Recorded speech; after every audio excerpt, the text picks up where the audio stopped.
My dear friends, hello. It's great to see you again. In case we haven't met before, I'm Stephen Clements, a writer, a gamer, and an appreciator of big brain activities in general. On this channel, I perform dramatic story readings, I provide role-playing game and movie reviews, and I get to talk to interesting people. And we're continuing on in what's kind of an RPG review, but also kind of an interview of the thoughts from one of the principal creators of the role-playing game hobby had about how to be the best role-playing game enthusiast that you can be, Gary Gygax, in his work Role-Playing Mastery. Now in this episode, when I'm reading through this chapter, we're going to do a drinking game. Every time I say the word milieu, you take a shot. And if you follow those simple rules, whether you enjoyed my presentation or not, you will be having a blast by the end of this. Now that we're in installment 3 of this reading series, we're moving into chapter 2, The Master Player. And Gary has laid the groundwork for what the hobby is and how to think about what it is that we're doing. We're getting into a specific role now. Chapter 2. The Master Player. The player's path to role-playing mastery begins with a thorough understanding of the rules of the game, followed by the selection of what sort of player character, PC, to portray in a given game situation. The order here is important, for if you put the cart before the horse, so to speak, you will have trouble heading in the direction you should be going. Understanding the rules. Knowing the rules of the game is not nearly as simple as committing the relevant passages to memory, because memorization does not bring understanding. It is not only important to know what is written in the rules, but also to perceive how the parts of the rules fit together and work in harmony with each other. This latter task is certainly achievable, but not easy. From the standpoint of the game author, rules for role games are necessarily lengthy and complex. This is because they seek to structure life in some make-believe form. Whether they're dealing with fanciful magic and beasts, or with modern weapons and politics, the rules attempt to create a milieu that works as logically and realistically as that in which we actually live. That most rules do succeed at this is indicative of both their author's skill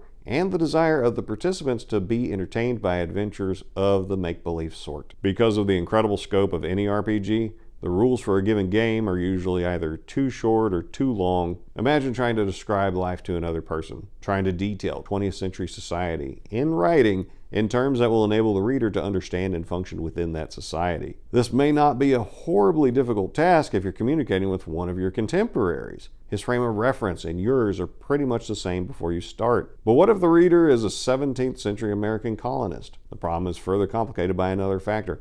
The reader might not be willing to spend much time in studying your instructions. Or on the other hand, he just might be so interested that every word you write will be eagerly devoured. With such an analogy in mind, think of the problems that face the writers of role game rules. Not only must they offer fun and excitement, they must describe the make-believe surroundings well enough to enable participants to understand all aspects of life within their milieu. If the setting is not based on our own reality, then the rules must develop and describe their make-believe portions as if they were real. Magic, spaceships, dragons, ray guns, vampires, mutants, psionic powers, aliens, and all the rest must be given parameters. Quantification allows participants to understand and relate to these things. Similarly, details of actual things must be described in terms of game mechanics. How effective is body armor against various types of weapons? What can the weapons do? How fast can a vehicle accelerate? How does one do something within the parameters of the game? The more contemporary the period being covered by the game, the greater the amount of detail the participants will demand. The author walks the fine line between too much information and too little. The game is too much if simply reading the rules is a mind-boggling undertaking. It is too little if, once they are read, the rules fail to provide the material necessary to ongoing play. And because each reader has his own unique definitions of too much and too little, it is the nature of the beast that rules can never be just right. Whichever case exists in a given set of RPG rules, you must still be thoroughly conversant with what is written. If the reader is forced to begin with inadequate material, he must spend time and effort understanding the bases for the structure and devising logical corollaries. Where voluminous rules exist, then the reader must absorb them. Both cases require patience and understanding, and the understanding extends not only to the written rules, but to what lies between the lines as well. That is the spirit of the game. Spirit is evident in every RPG. To identify the spirit of the game, you must know what the game rules say, be able to absorb this information, and then interpret what the rules imply or state about the spirit that underlies them. The spirit of a game cannot be expressly defined in a sentence or a paragraph, and any game designer who attempts to do so is defeating his own purpose. The spirit of an RPG pervades all the statistics, mechanics, and descriptions that make up the actual rules. It is everywhere and nowhere in particular at the same time. A game master or player who simply absorbs all the rules and uses them to play out a game adventure may be able to achieve expertise in the play of the game, but in the final analysis, he is doing no more than going through the motions, unless he also perceives, understands, and appreciates the spirit that underlies all those rules. For example purposes, and despite already having made the point that the spirit of a game cannot be defined in so many words, I shall attempt to characterize the spirit of the Advanced Dungeons & Dragons game. This is a fantasy RPG predicated on the assumption that the human race, by and large, is made up of good people. Humans, with the help of their demi-human allies, dwarfs, elves, gnomes, etc., are and should remain the predominant force in the world. They have achieved and continue to hold on to this status despite the ever-present threat of evil, mainly because of the dedication, honor, and unselfishness of the most heroic humans and demi-humans, the characters whose roles are taken by the players of the game. Although players can take the roles of bad guys if they so choose, and if the game master allows it, evil exists in the game primarily as an obstacle for player characters to overcome. If they succeed in doing this, as time goes on, player characters become more experienced and more powerful, which enables them to contest successfully against increasingly stronger evil adversaries. Each character, by virtue of his or her chosen profession, has strengths and weaknesses distinctly different from those possessed by other types of characters. No single character has all the skills and resources needed to guarantee success in all endeavors. Favorable results can usually only be achieved through group effort. No single player character wins in the sense that he or she defeats all other player characters. The goal of the forces of good can only be attained through cooperation, so that victory is a group achievement rather than an individual one. Your player character. Whether you're playing a certain game for the first time or not, and regardless of whether the PC you select is an easy one to portray or a difficult one, choice of the player character is vitally important. Particular attention must be paid to this activity, again, with a thorough understanding of the rules in mind. Certain rules cover a PC selection and development, as well as describe opportunities for and limitations on those PCs. The strengths and weaknesses of each PC choice possible within the game should be known and understood. Simply put, the PC to be chosen, created, and developed is you in the game milieu. Furthermore, it might be one of several PCs you have in that or another game. I have overheard people seriously conversing about role-playing games. These non-participants had no intention of taking part because they are fearful that the process would reveal too much about their actual personalities. What these people don't realize is that players generally prefer to choose and develop a character type that is not similar to one's true personality, and most games are designed so as to encourage this sort of selection.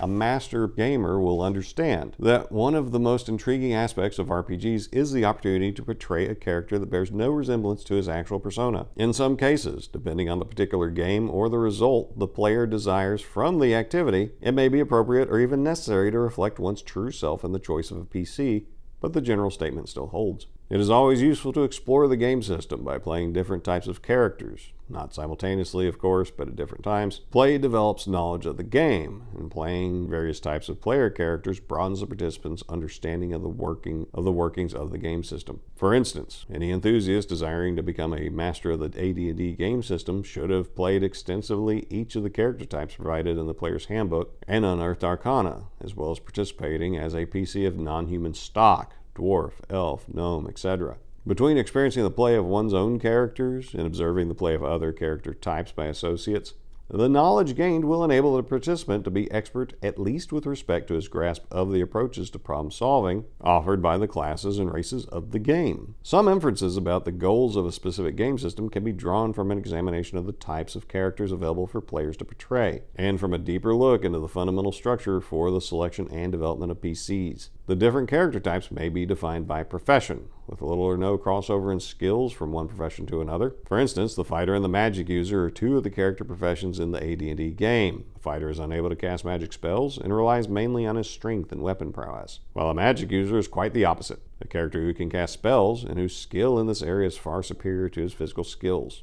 Or in a skill-based system, characters may begin as a homogeneous group, with each PC gradually becoming differentiated from the others as new or improved skills and abilities are acquired. Regardless of which of these basic systems is used in the game being played, the aspiring master player should try to understand the differences and similarities in each character type's approach to solving the problems posed by the game. For instance, the AD&D game uses a character system based on profession or class. In that game, the direct, highly physical approach is embodied in the fighter and cavalier classes. The magic user class offers the indirect, possibly intellectual approach, a sort of mixture of artillery and super science. Between the two extremes lies the cleric class, with its mixture of direct and indirect action, being able to use both heavy weaponry and heavy magic. Finally, the thief class presents a manner of approach that is basically individualistic and unobserved, as differing from indirect. Of course, other PC types and the non-human races add to the mix.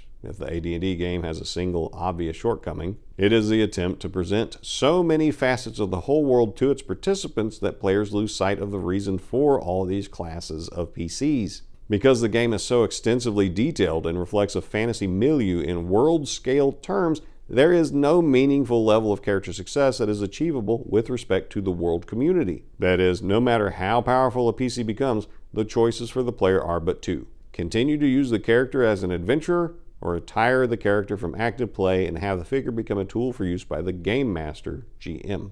The fantasy setting, as well as others, often allows only limited choices of this sort. This is not necessarily wrong or limiting to the enjoyment of play. With complex systems, however, such settings do encourage the creation of new approaches to the solving of game problems. Again, this is not necessarily wrong, and the activity might well be useful, but the designer of new approaches must understand what is being accomplished and the motives for the creation of the new PC approach. Each game system has a limited field of action for play. It might be espionage, fantasy adventure, survival in a hostile environment, exploration and trade. No matter. What isn't included within the scope of the system is not covered. Minor additions can often be accommodated within a well-written game system. Devising a limited addition or change for use in a specific campaign is understandable. Creation of a new approach to the game through a different sort of PC having new skills is likewise acceptable. Acceptability, though, comes with a caveat. The new material must operate within the scope of the game as defined by its rules and spirit. Too often, new material purporting to add to a game system is nothing more than a veiled attempt to dominate the game milieu through power, not skill. Such creativity, if it can be called that, amounts to a perversion of the game. It is much like cheating at solitaire. Understanding the scope of opportunity offered to PCs by the game system will certainly discourage the intelligent player from such useless activity. Similarly, in an understandable desire to master the play of a game, participants sometimes confuse themselves with their game personas. They think that having an extremely powerful character makes them more skilled or powerful themselves, and thus more adept at the game. However, this is not the case. Players who confuse the general welfare of the game with their self-interest, whether they do this innocently or purposely, seek to participate as elephants in a game of ants. The obvious image conveyed, therefore, is not one of expertise, let alone mastery. Knowing the game system and what it offers to participants through its choice of player character approaches to problems is crucial to good play. Someone who intends to participate in an RPG on a casual basis can indulge himself with the selection of any sort of PC. Because role games are group activities, many participants join in casually because the rest of their group of friends and peers is involved in play. As one desiring to master RPGs from a player's standpoint, you will seldom, if ever, approach play so casually. The selection of a PC in its initial development is a serious business. After all, if your participation proceeds as desired, the PC you have created will be involved in play episodes for a long time. The scope of the system to be played and your attitude must be harmonious, so that the laws of the game will not irritate you or impede your enjoyment, and your PC will not constantly run afoul of the milieu. Moving from the general to the particular, there are several other considerations that you will find necessary to take into account when selecting a PC type to play. Before committing yourself to a decision, determine the right answers to the following questions. Does the GM encourage or discourage the PC choice you're leaning toward? As the arbiter of the game milieu, a game master is well within his rights to dictate what types of PCs are or are not appropriate for inclusion in the campaign world. A hostile GM spells certain disaster to the participant bent on disregarding the directions given. whether this is done openly or subtly. Be sure to discuss approaches to creation of the PC with the GM. Listen carefully to what is said and act accordingly. What relationship will your PC bear to the balance of the group? Group needs and wants should be taken into account in your selection. If all the players in a group are selecting PC types at the same time, then they should work together and compromise if necessary to ensure that the group has a good mix of skills and abilities among its PCs. If you are creating a PC that will become a new member of an already existing group, then group needs should be uppermost in your mind. If the group is not balanced, then a PC that complements some aspect of the group, instead of aggravating or increasing the weakness or imbalance, will tend to make the group more viable when it faces conflict problems. Furthermore, your PC will have increased its chances for both survival and success. For instance, if an existing group of PCs in an AD&D game campaign is composed primarily of fighters, it's probably not a good idea to create yet another sword-swinging powerhouse. Instead, opt for a PC type that has little or no representation within the group. This will benefit the group by making it more well-rounded and will ultimately benefit your PC on an individual basis, since the character is a special part of the group with distinctive strengths of his or her own. Besides the appreciation and reward that come with such status, a position of strength is one that warrants special treatment. Without demanding major concessions, sure to alienate others, it is possible to gain a slight edge that will bring increasing success to your PC through cooperation with the group and contribution to its overall success rate. For instance, if your PC is the only one in the group who has the ability to heal wounds suffered by other characters, this puts your character in a very strong position.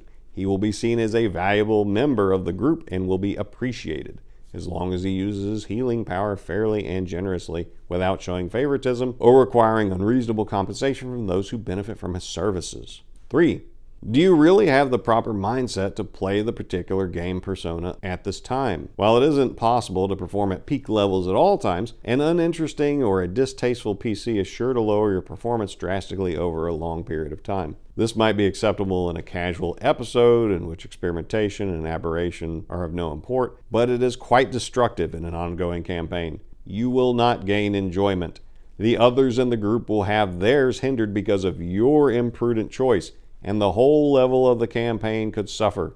Until you are a master, an individual capable of accepting any challenge and dealing with it willingly to the extent of its limits, it is always best to let your enthusiasm direct your selection when in doubt. Whatever path you select for your PC to follow, you must then begin thinking like that persona. Whether the game is patterned after a real or an imaginary activity, you need to make your mindset such that you can role-play your character realistically within the game milieu. If you are to be an interstellar explorer, don't think in terms of becoming rich through trade and commerce. Piety becomes a cleric. Caution and alertness aspire a thief. You should be bold and aggressive as a knight, while as a worker of magic you will tend toward reclusiveness and mystery.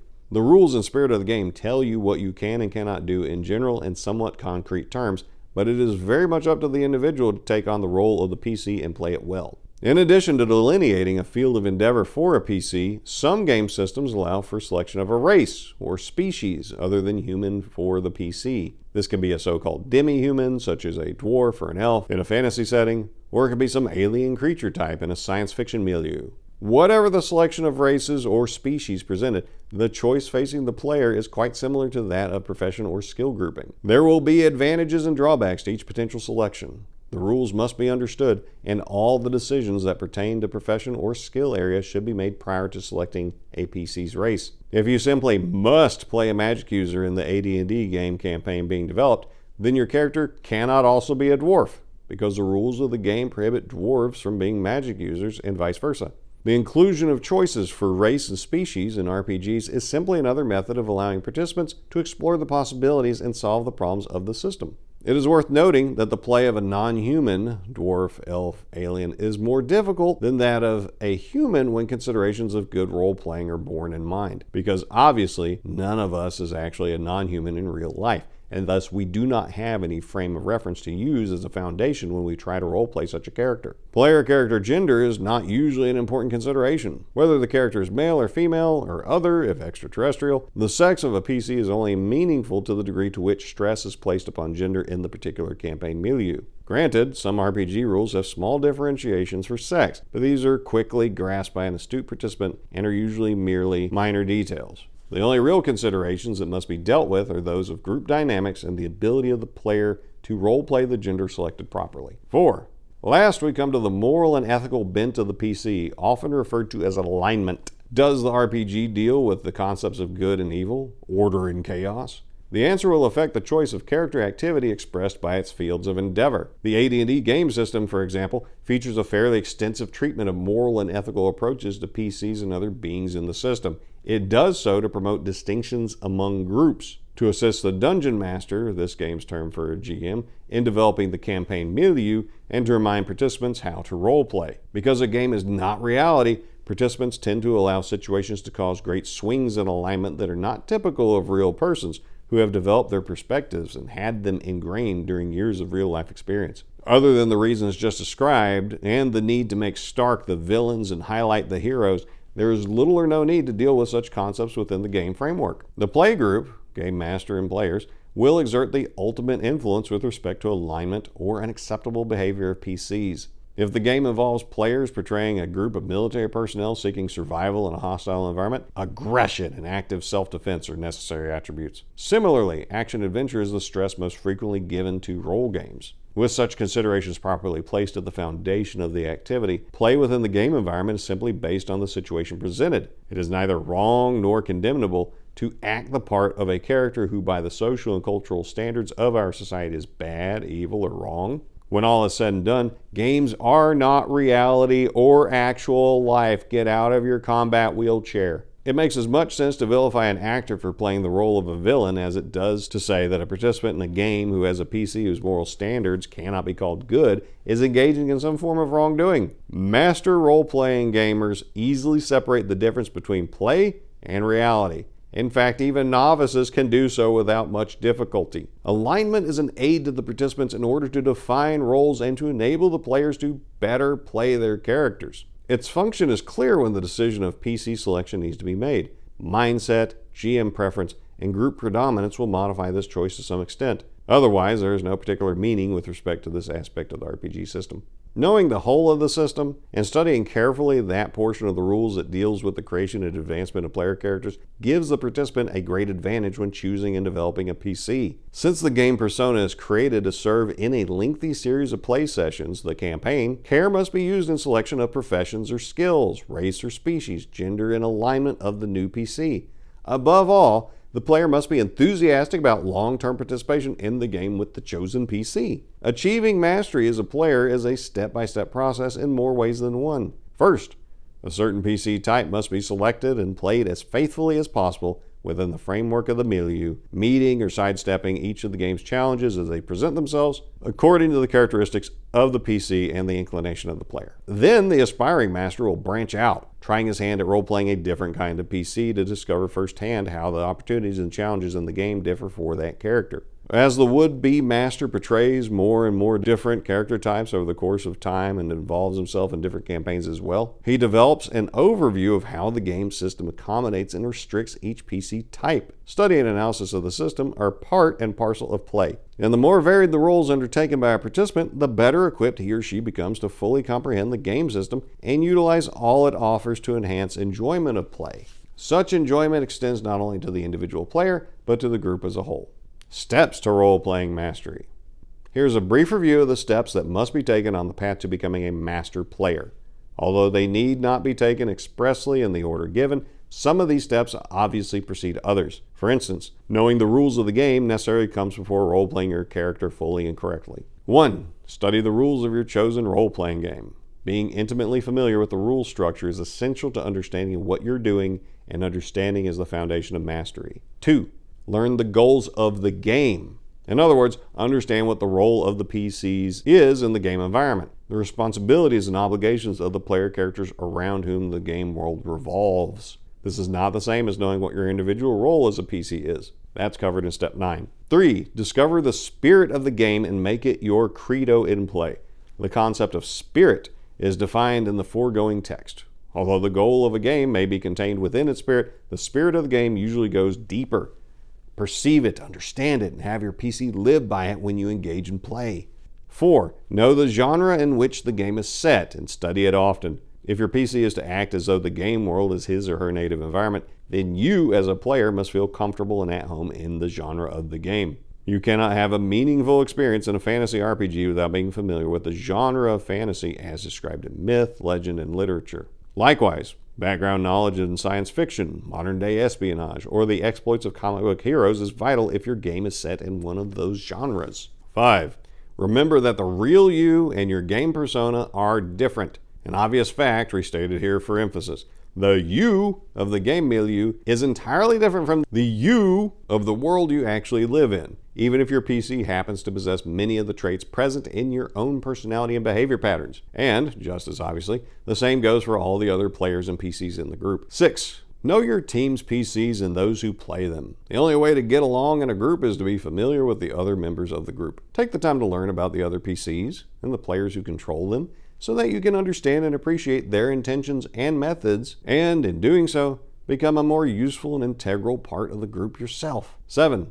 Know the campaign in which you play. This is different from knowing the genre, because the game campaign devised by the GM is a unique entity unto itself. Accept and assimilate all the information given to you by the GM about the campaign world, and always strive to learn more. Knowledge is power, and more important, knowledge leads to success. 8. Understand the role of the game master and assist its fulfillment. More about this will be given in the text to come. For now, suffice it to say these two things. The GM is the sole arbiter of all that goes on in the campaign world, but all-powerful in this case does not mean all-knowing. No game master can succeed without the willing assistance of all the players. 9.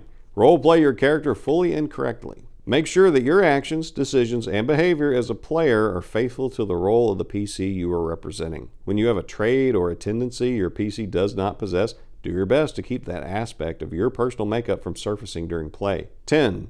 Always seek to contribute the most to the team's success. From the players and the PC standpoint, any role-playing game is a group endeavor. Individual success is secondary to the success of the group, for only through group achievements can the quality of a campaign be measured. 11. Put forth your personal best during play. The advice given in Step 10 does not mean that you should ever compromise in your efforts to succeed as a player. Your PC may have to subjugate his or her individual desires from time to time to ensure the general welfare of the group, but that is as it should be, and this does not mean that you should ever allow your enthusiasm and drive as a player to lessen. 12. Play as frequently as possible. Just as in Step 5, this could almost go without saying. The hobby of role-playing games is no different from any other endeavor in that exposure to the activity must be frequent and ongoing in order for the participant to achieve a high level of skill. If your lifestyle or life circumstances do not permit you to play often, or if you simply don't have the desire to spend a great share of your leisure time involved in RPGs, then you cannot hope to achieve mastery unless the prohibitive factors can be removed. You can, of course, still enjoy playing. 13. Play various characters as often as possible in as many different circumstances as possible. It is not enough to play as frequently as possible if each of your play sessions is essentially the same as all the others. To gain mastery as a player, you must experience firsthand what it's like to take the roles of as many different character types as your game provides for. You do not play these characters simultaneously, but consecutively. If you start a new character after one is killed or retired, make a point of selecting a PC type you have not played or one with which you have relatively little experience. If action in the campaign occasionally shifts from one place to another in the GM's world, you may have an opportunity to change the character you play from one game session to another. However you do it, expose yourself to as much variety in the choice and operation of PCs as you possibly can. 14. Play outside your group's campaign frequently. In your quest for variety, don't overlook the opportunity for education and enjoyment that is offered by playing in more than one campaign. If you know more than one GM and are able to divide your playing time so as to be an active member of each campaign, there is no substitute for the breadth of knowledge and experience that this will give you. 15. Play in tournaments. Gaming clubs exist and game conventions are held in most areas of the United States and in many locations in other countries, especially Canada and Great Britain. To achieve mastery as a player, you must eventually, if not immediately, become involved in RPG tournaments that are staged by clubs and convention organizers. These are special play sessions in which various groups of players take part in the same game adventure at different times, similar to the way a duplicate bridge tournament is run. By comparing your performance to that of other players whose PCs were faced with the same problems and challenges, you can get a sense of your strengths and weaknesses in a way that is not available to you as long as your experience remains restricted to one or a few local campaigns. 16. Make yourself aware of the gaming community and contribute to it. As alluded to in the opening chapter of this book and in Step 15, there's a great world of RPG activity going on around you. In addition to running clubs and conventions, or at least participating in them, Aspiring masters can benefit from and even contribute to a number of amateur and professional magazines that cover RPG activity and the community in which it takes place. To keep abreast of what other gamers are thinking and doing, you should be a regular reader of at least one such periodical. To show evidence of your own expertise, you could prepare and submit article manuscripts to these magazines. If you're skilled enough and fortunate enough to have your writings accepted and published, then you will have accomplished something that only a few others among the millions of RPG enthusiasts can claim. Having your work published is not in itself an indication of mastery, but the converse does apply. Most of those who achieve mastery are eager and willing to share their ideas and their knowledge with others who seek that same goal. And in so doing, they maintain and increase their own high level of skill. 17. Continue to learn and grow even after you achieve mastery. Mastery is like any other acquired skill. If you do not continually use and exercise it, the skill will atrophy. But if you remain actively involved in the hobby at the highest level you can attain, you will be pleasantly surprised to find that your skill level expertise keeps rising all the time. The sky is not the limit to mastery, for as any science fiction enthusiast can tell you, there are infinite worlds left to explore once the sky is left behind. And that gets us set up for Chapter 3, the Master GM, in our next reading session.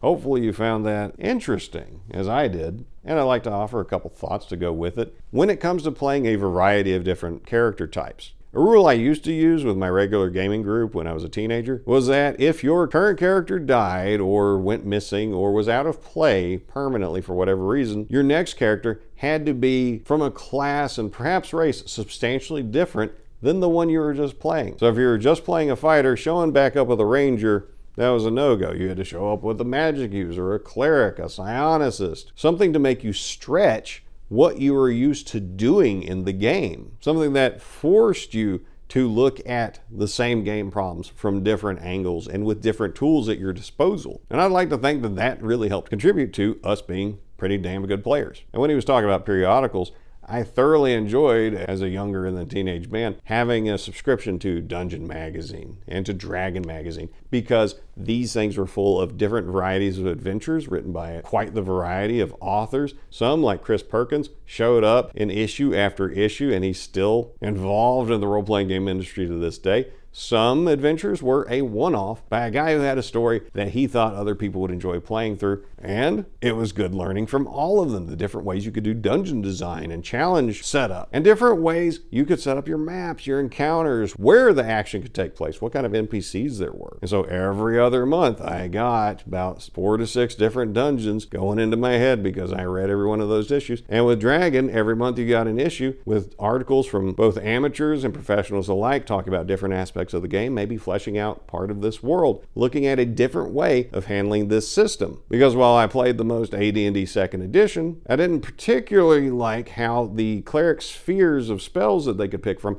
were set up. But Dragon Magazine had an article where they reordered the spheres a given cleric or specialty priest would have access to and the spells within them, and I like that a lot better, so that's actually the system that I use. But I got a bunch of different perspectives, a bunch of different ideas of how to tackle a problem, and Dragon was great for that. Polyhedron Magazine was good for that too. And both Dragon and Polyhedron would present reviews of other game systems so you could get an idea of what's out there. Like, I was intrigued with Mage the Ascension when it first came out because it had this really cool art and the concepts were so alien to what I was used to. And eventually I wound up playing a little bit of Mage, but then years worth of Vampire that I just absolutely adored. And that game is very much centered around the amateur acting style of role-playing games and storytelling. So where Dungeons and Dragons is focused around generally fighting something, Vampire is usually centered around throwing shade on something, and there's some fights involved, but it was a much more talky game by design, where you're supposed to get interested in the NPCs because they have these deep histories and these conspiracies around them that you could be involved in or you could be the target of. It was fascinating stuff. So I got to see all kinds of different perspectives. And then when Gary talks about going to conventions,